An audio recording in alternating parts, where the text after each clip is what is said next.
AIMIM नेता असदुद्दीन ओवैसी जब सांसद की शपथ लेने पहुंचे तो उन्होंने जय भीम, जय तेलंगाना के साथ साथ जय फिलिस्तीन का भी नारा लगाया और इसके बाद संसद में हंगामा शुरू हो गया।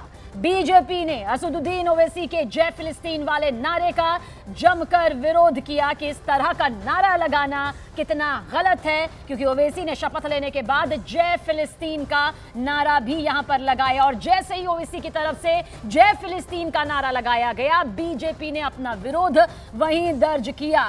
बीजेपी इस नारे को लेकर अब हमलावर रुख अख्तियार कर रही है। साफ तौर पर कहा जा रहा है बीजेपी की तरफ से कि ओवैसी ने जिस तरह से शपथ लेने के बाद जय फिलिस्तीन कहा वो सरासर गलत है। जिस ओहदे को मैं संभालने वाला हूं, इसके फराइज और वफादारी से अंजाम दूंगा। जय भीम, जय मीम, जय तेलंगाना, जय फलस्तीन, तकबीर, अल्लाहु अकबर। और देखिए उधर ओवैसी के जय फिलिस्तीन वाले नारे पर बीजेपी का पहला रिएक्शन भी सामने आ गया है। केंद्रीय मंत्री जी किशन रेड्डी का क्या कुछ कहना है वो आपको सुनवाते हैं। इस देश के संसद में वोट लेते वक्त जो जय पालस्तीनी के नाम पर जो स्लोगन दिया गया, ये बिल्कुल गलत है, कॉन्स्टिट्यूशन के खिलाफ है। एक तरफ कॉन्स्टिट्यूशन के नाम पर स्लोगन देते हुए दूसरा तरफ कॉन्स्टिट्यूशन के खिलाफ ये स्लोगन देना और भारत में रहकर पालस्तीना का गाना गाना बिल्कुल गलत है। और संसदीय कार्य मंत्री किरण रिजिजू ने भी ओवैसी के संसद में फिलिस्तीन वाले नारे का विरोध किया है। उन्होंने कहा कि भारत के संसद के अंदर किसी देश को जय कहना गलत है। एक मेंबर ने शपथ लेने के बाद जय फिलिस्तीन का नारा लगाया, तो मैं अभी उसको रूल्स के मुताबिक जो चेयर में है उनसे बात करता हूं इसका क्या करना है, क्योंकि हम किसी देश का विरोध और किसी देश से दुश्मनी नहीं है, लेकिन भारत के सदन के अंदर किसी और देश का लेकर के जयकार करना ये मैं सही नहीं मानता हूं। नियम के मुताबिक क्या है उसका आगे उसके हिसाब से काम करेंगे।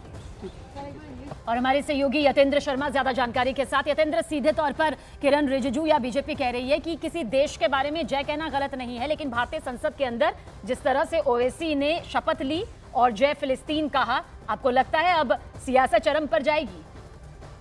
देखिए, बिल्कुल जिस तरह से ओवैसी ने जय फिलिस्तीन का उसको बीजेपी सांसदों ने उसका काफी विरोध किया और वरिष्ठ सांसदों ने उसको लेकर अपनी आपत्ति भी जताई और सूत्र ये भी दावा कर रहे हैं कि केंद्रीय जो शोभा करांतिले बीजेपी सांसद हैं, उन्होंने इसके लेकर गृह मंत्री अमित शाह को लेकर एक शिकायत भी की है गृह मंत्री अमित शाह से कि जिस तरह से दूसरे देश का भारतीय संसद के अंदर जय जयकार की गई वो आपत्तिजनक है, संविधान के खिलाफ है, किसी भी तरह से इसे सही नहीं ठहराया जा सकता। वहीं ओवैसी ने इस प्रकार के संविधान के किस तरह से खिलाफ है ये बताया जाए कि किसी जो फिलिस्तीन की जय बोली है वो किस तरह से संविधान के खिलाफ जाता है, इसको लेकर यानी कि एक तरह से ओवैसी इस पर अपने बयान पर कायम आई। लेकिन एक बड़ी खबर ये भी आ रही है कि इसको एक्सपंज कर दिया गया है संसद की कार्रवाई से। इस पूरे शब्द को जो ओवैसी ने बोला है, इसको सरकार की आपत्ति और सांसदों की आपत्ति को देखते हुए इसको एक्सपंज कर देने का निर्देश दे दिया गया। जी शुक्रिया यतेंद्र जानकारी के लिए। तो तमाम तरह की प्रतिक्रियाएं भी सामने आ रही है। क्या कुछ टी राजा ने कहा इस पूरे बाबत को लेकर, सुनिए आप भी। ओवैसी ने आज संसद में शपथ ग्रहण समारोह में हिस्सा लिया और शपथ ली। शपथ तक ठीक था, लेकिन लास्ट में ओवैसी ने कहा जय भीम, जय मीम और जय फिलिस्तीन। तो मैं ओवैसी को कहना चाहूंगा, भारत माता की जय बोलने में तुझे क्यों शर्म आती है भाई? जिस देश में खाता है, जिस देश में पीता है, भारत देश में राजनीति भी करता है और भारत माता की जय बोलने में शर्म आती है। और सांसद में शपथ किस प्रकार से ली जाती है, तुम तो नए नहीं हो और बोलने की आवश्यकता भी नहीं है, लेकिन फलस्तीन की जय ये थोड़ा सोचने वाली बात है।